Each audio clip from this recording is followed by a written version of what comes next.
Assalamualaikum warahmatullahi wabarakatuh. Selamat pagi anak-anak semua.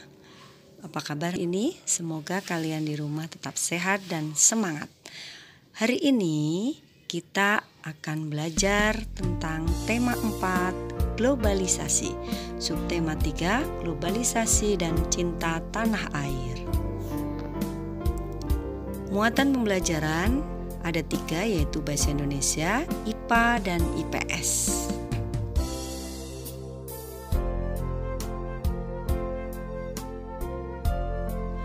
Tujuan pembelajaran 1. Dengan membaca teks, siswa dapat menuliskan manfaat sumber alternatif energi listrik dengan tepat. Yang kedua, dengan menyimak, siswa dapat memahami prinsip kerja sel surya sebagai sumber alternatif energi listrik dengan sistematis. Yuk kita mulai dengan materi pertama, yaitu Bahasa Indonesia. Yuk kita baca teks eksplanasi berikut ini. Indonesia luncurkan program Akademi Energi Surya pertama di Asia Tenggara. Departemen Teknik Elektro Fakultas Teknik Universitas Indonesia meluncurkan Solar Academy pertama di Asia Tenggara, yaitu institusi pendidikan dan pelatihan tenaga surya. Peluncuran ini ditandai dengan penyelenggaraan seminar Solar Energy for Our Future pada Selasa 24 Juli 2012 di Universitas Indonesia. Seminar dihadiri oleh para pakar energi dari Jerman, wakil dari ASEAN, serta pemerintah selaku penentu kebijakan energi nasional. Seminar membahas tentang potensi perkembangan serta penggunaan energi terbarukan tenaga surya di Indonesia dan di Asia Tenggara. Sel surya merupakan lempengan tipis terbuat dari silikon yang dapat mengubah langsung cahaya matahari menjadi energi listrik. Lempengan sel surya tersebut diberi muatan positif dan muatan negatif. Saat cahaya mengenai lempengan tersebut, kemudian akan memicu muatan positif untuk bertemu dengan muatan negatif, sehingga terjadilah arus listrik. Saat ini penggunaan sel surya masih terbatas, hanya dalam skala kecil seperti pada barang elektronik dan sebagai pembangkit listrik pada daerah yang masih sulit dijangkau oleh jaringan listrik. Terbatasnya pengguna sel surya dikarenakan biaya untuk membuat lempengan silikon cukup tinggi. Di era globalisasi ini, semakin banyak teknologi canggih yang ditemukan. Hampir seluruh penemuan tersebut menggunakan energi, khususnya listrik.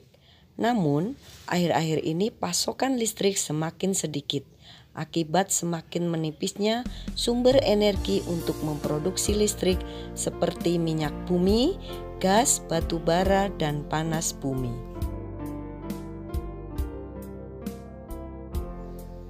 Selanjutnya, kalian tulislah informasi penting dalam setiap paragraf dari teks tersebut pada diagram berikut.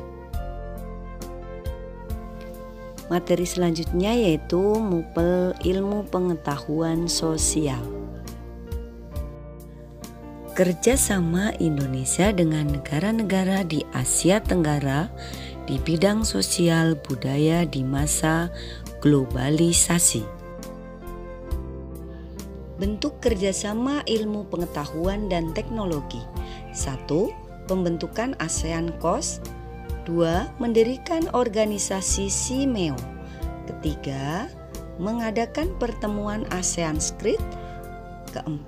Memajukan ilmu pengetahuan dan teknologi ASEAN.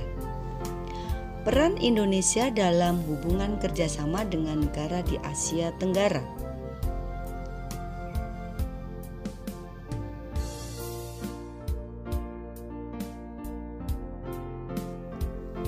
Peran Indonesia dalam hubungan kerjasama dengan negara di Asia Tenggara. 1. Berperan dalam pembentukan ASEAN COS. Yang kedua, menjadi anggota yang aktif dalam organisasi SIMEO. Yang ketiga, menjadi tuan rumah pertemuan SCRIP. Keempat, bersedia berbagi fasilitas antar negara anggota untuk pengembangan iptek. Yang kelima, mendirikan Solar Academy pertama di Asia Tenggara untuk pendidikan dan pelatihan tenaga surya. Yang keenam, melakukan pertukaran pelajar antar negara-negara anggota. Mopel berikutnya yaitu ilmu pengetahuan alam. Menjelaskan sumber alternatif sebagai sumber penghasil energi listrik. Di era globalisasi ini, semakin banyak teknologi canggih yang ditemukan. Hampir seluruh penemuan tersebut menggunakan energi, khususnya listrik. Namun, akhir-akhir ini pasokan listrik semakin berkurang akibat semakin menipisnya sumber energi untuk memproduksi listrik seperti minyak bumi, gas, batu bara, dan panas bumi. Salah satu cara yang dapat kita lakukan adalah mencari sumber energi alternatif yang bersih, aman, bebas polusi, dan selalu tersedia tanpa batas. Salah satu bentuk energi alternatif tersebut adalah sel surya. Kamu telah membaca sedikit informasi tentang prinsip dasar dari cara kerja sel surya.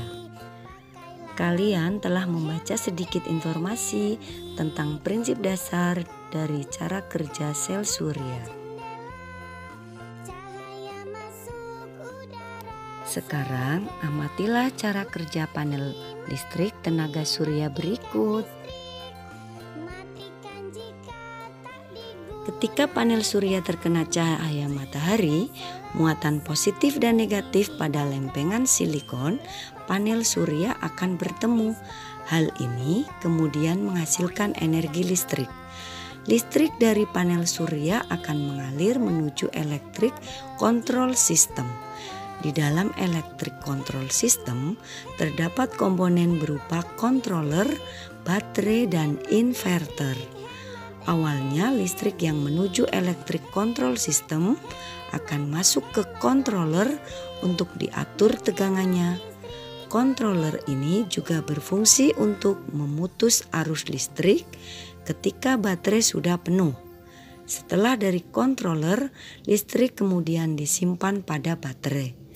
Ketika digunakan, listrik pada baterai akan mengalir dahulu ke inverter untuk dinaikkan tegangannya menjadi 220 volt sehingga dapat digunakan untuk mengoperasikan peralatan elektrik maupun elektronik.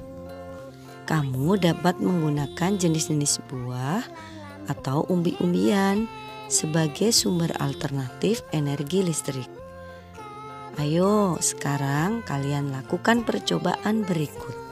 Laporan kegiatan percobaan sumber alternatif energi listrik.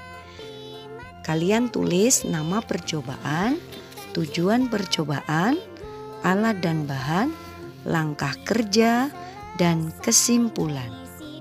Baiklah, nanti kalian kerjakan di rumah ya. Jangan lupa minta bantuan dan bimbingan dari ayah dan ibu di rumah. Tetap semangat dan kerjakan dengan rapi dan teliti. Baiklah anak-anak, pembelajaran hari ini sampai di sini dulu. Semoga anak-anak tetap semangat ya, walaupun belajarnya dari rumah. Tetap di rumah saja. Jangan lupa pakai masker bila keluar rumah. Dan jangan lupa selalu rajin cuci tangan, memakai sabun.